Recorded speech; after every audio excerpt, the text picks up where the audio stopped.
Dans le cadre des Journées du patrimoine de Saint-Paul-les-Dax, l'association Les Amis du Vieux Saint-Paul avait proposé une exposition sur les fêtes et les sports d'autrefois à la Grange de Christus. En 1890, vous aviez les fêtes d'hiver et les fêtes d'été.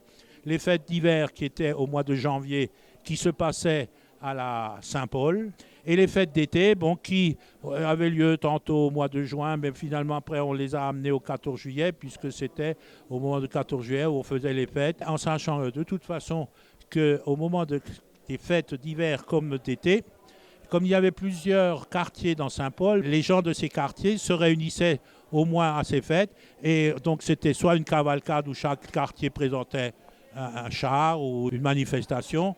Et c'est comme ça que, avec le temps, on a fini par se retrouver actuellement sur les fêtes de Saint-Paul au lac de Christus. L'occasion pour les visiteurs d'en apprendre plus sur les animations de la ville dans le passé ou de se remémorer des souvenirs et surtout de comparer avec l'époque actuelle. Vous aviez la course de taureaux autrefois qui est devenue la course landaise aujourd'hui.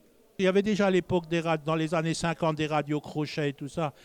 Mais c'est vrai aussi que début 1900, on avait ce qu'on appelle le raid hippique. Les chevaux rentraient dans le centre, dans le bourg, et filaient des 4 chemins, montaient jusqu'à la pince. On faisait comme ça 2 ou 3 fois ce circuit.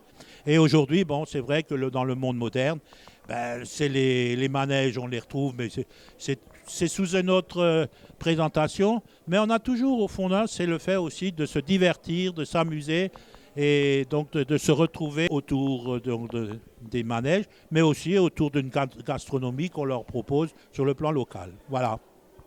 Une seconde exposition était également présentée à l'occasion de ces journées sur le thème de Saint-Paul-les-Dax autour de 1900. Nous avons retrouvé des cartes postales qui permettent d'avoir une vue de Saint-Paul dans les années fin 1800, début 1900. Et donc c'est vrai que ces cartes ont été recueillies soit auprès d'habitants ou alors aussi on a pu trouver ça dans les archives départementales ou même municipales. Donc c'est vrai que pour certains Saint-Paulois, c'est se remémorer un passé qui n'est pas aussi lointain que ça.